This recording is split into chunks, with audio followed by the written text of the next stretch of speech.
जिस आयशा से शोएब मलिक ने निकाह किया, उसी आयशा को बाद में पहचानने तक से इनकार कर दिया। कहा कि कभी वो उनसे मिले ही नहीं। पर झूठ कब तक छुपता। आयशा को लेकर शोएब मलिक के बोले गए 4 झूठ कैमरे पर भी पकड़े गए। मैं आज तक आयशा, जिसकी मेरे पास पिक्चर्स हैं, उससे कभी नहीं मिला हूँ। आपने सुना शोएब मलिक ने क्या कहा। एक बार फिर आप जरा ध्यान से सुनिए। शोएब कह रहे हैं कि जिस लड़की की फोटो है वो उससे नहीं मिले हैं। मैं आज तक आयशा, जिसकी मेरे पास पिक्चर्स हैं, उससे कभी नहीं मिला हूँ। अब इसी प्रेस कॉन्फ्रेंस में शोएब के सफेद झूठ को भी पकड़ लीजिए। शोएब कह रहे हैं कि फोटो वाली लड़की को तो वो आपा कहते थे।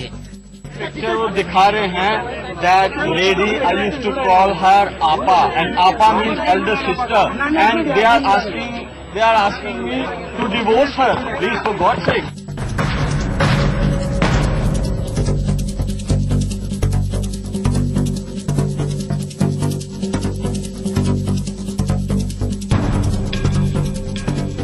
चलिए एक बार को ये मान भी लें कि वो इस फोटो वाली लड़की को बिना मिले ही आपा कहते थे, लेकिन अभी इस झूठ के और भी पैर हैं और हर पैर में सच की बेड़ी पड़ी हुई है। आयशा के घर वालों ने शोएब को खुली चुनौती दी थी कि वो सामने आए और ये बताएं कि जिद्दा और हैदराबाद में वो किस आयशा से मिले थे।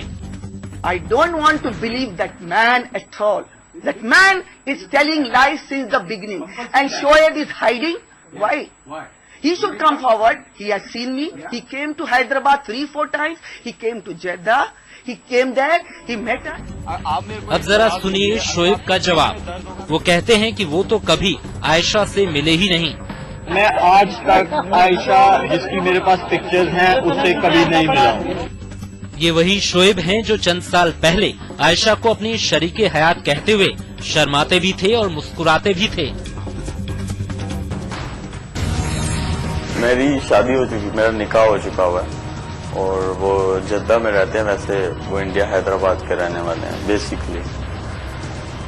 उनका नाम आयशा है। शोएब बार बार फंसते रहे और फिर भी बार बार झूठ बोलते रहे।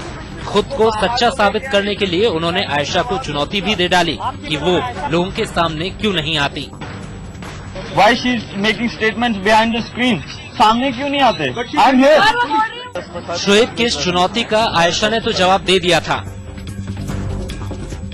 वो चाह रहे हैं कि मैं आऊं और फिर मेरा तमाशा बने, ताकि वो अपने आप को साबित करना चाहे। इनके ब्रदर इन लॉ ने भी यही किया था पहले। लेकिन शोएब से जब ये कहा गया कि वो क्यों नहीं वो तस्वीरें दिखाते जो उन्हें भेजी गई थीं, तो उनका जवाब ये होता कि हमें परिवार से ऐसी शिक्षा नहीं मिली। मैं कैसे उस लड़की की पिक्चर मीडिया में दे दूं और उसका घर खराब कर दूं? मेरे पेरेंट्स ने ऐसा मेरे को कभी नहीं समझाया। सवाल तो फिर ये भी उठता है कि शोएब को हर ये झूठ बोलना किसने सिखाया, रिश्तों को यूं बदनाम करना किसने सिखाया। तय हो चुका है कि आप आयशा को जानते भी थे और आपने उनसे निकाह भी किया था, फिर उस रिश्ते से इनकार किया तो क्यों। आज तक ब्यूरो।